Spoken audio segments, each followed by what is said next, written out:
Hey friends, welcome back to the Renewed Homestead. Ben and Belle here. Well, things don't always go according to plan. In fact, it seems like they rarely go according to plan. So, yeah, we're not playing ball here, but I'll show you what we're doing.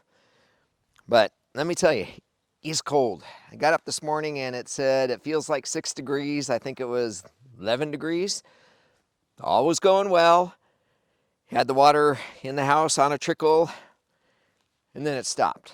Well, all right, got to go out and check the well house, and there's a little actuator that controls the pump that comes up from the well, and it got stuck. Well, I've got a little light bulb in there to try to keep the thing warm.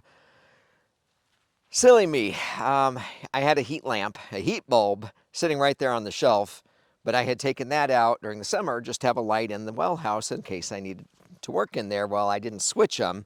I thought the little light bulb would be enough. No, and I think it just got cold enough that that little actuator kind of got stuck. So put a heater in there, found the other bulb, switched it out, nice and warm in there, and with the tap I got the actuator to click on, so we've got water. Great. Well, came up here. This is an automatic waterer. We've talked about these things before, and they're supposed to be frost-free. And the way it works is there's two sides of this tank, and these balls sit in there and float, and they float up in between here, and it actually seals, so the air can't get through here and freeze this. Okay, well, let's go back earlier. We had young lambs in here, so these balls are filled with air, so they float up to the top of the water. Well, duh, right?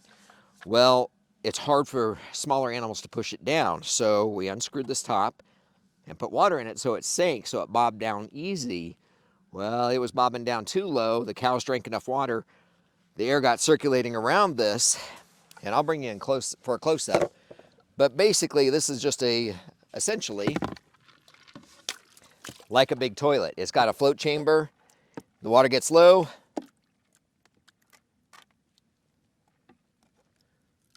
The water gets low. Uh-oh.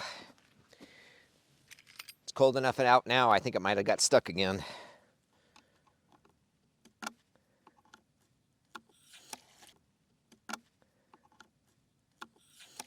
Oh, there we go. All right. Blow that ice out. Yeah, it got stuck.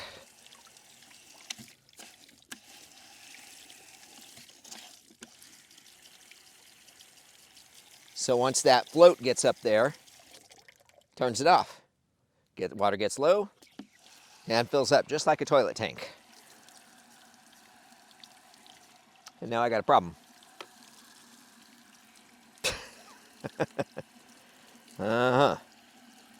Let's see how we're going to do this, because I need that water to go in there to float it up. And that is some, ooh, that's cold water. Yeah, because we got all the way up to, I think it's about 26 degrees right now, and that sun is about to drop. So if I don't get this thing put back together, and these floating the right way, it's going to freeze up again. I'm going to have to take it all apart again tomorrow. So I think, there we go. Oh man, that's cold. But so while that finishes up, get out my great-grandfather's screwdriver, Seth Portis, my grandfather Paul Wise, which is the anniversary of the 30th year he's been gone. Miss him. Anyway, so this screwdriver is big enough to fit in these,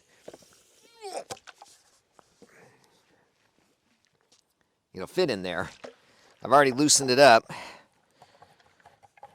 but I always want to bring you along when I'm doing something. So the idea is, like I said, we filled it partway full of water so that the small animals could push this down, drink, and it would just float back up. Well, apparently we got too much water in it. And now we don't have any small animals either, so we'll be able to... Okay, now that will keep the water from filling up this. This will become very buoyant and close these off. So Now through the magic of camera work and amazing editing by Denise, which you should give her a thumbs up for that because she's always great with the editing, I can create content. She's the one that does the real work. So let me get this put in here. She'll speed you along and watch this get put back together, and then you'll see how it's supposed to look.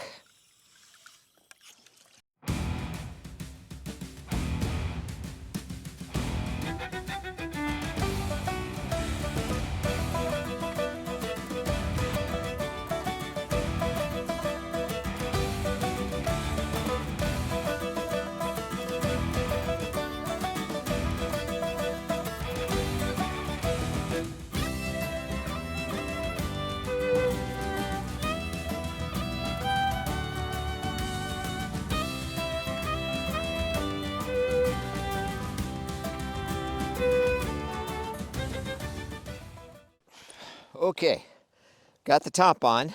Now this part goes over this, but I want to show you before we get that all closed in. Animals can just come along here, they push it down, and they can drink. Drink, let go. That ball pops up there and seals this whole chamber up. And it's supposed to be frost-free. So I just think that what happened when we got too much water in there, this ball sank down low. It allowed that air to seep in there, froze it up, stopped working. So yeah, so we had to run up and get water from the creek flowing into the waterers up in the other paddock, opened up another paddock for them before nightfall last night, and worked on this today. So anyway, we'll get this last piece on and we should be good to go. I'm actually going to adjust this down a little bit less water. All right, we got it put back together. Hopefully that's a fix. We'll check it in the morning and make sure it's all good and the balls are floating and the water's flowing and everything's good. I see the chickens getting ready to go in because that sun is literally just about to touch the top of that mountain and it's going to get cold. So make sure you give us a thumbs up and subscribe. Get over to renewedhomestead.com and get yourself a hoary knife. Spring will be here before you know it. And some plantain comfrey salve because you know the biting bugs will be out just as soon as you're ready to put things in the ground. So, and it's good for rashes too, and a lot of things. So, all right, everybody, really appreciate it. Appreciate the comments, appreciate your support, and we'll see you on the next video. So take care, and God bless you and your family. Bye, everybody. Make it so.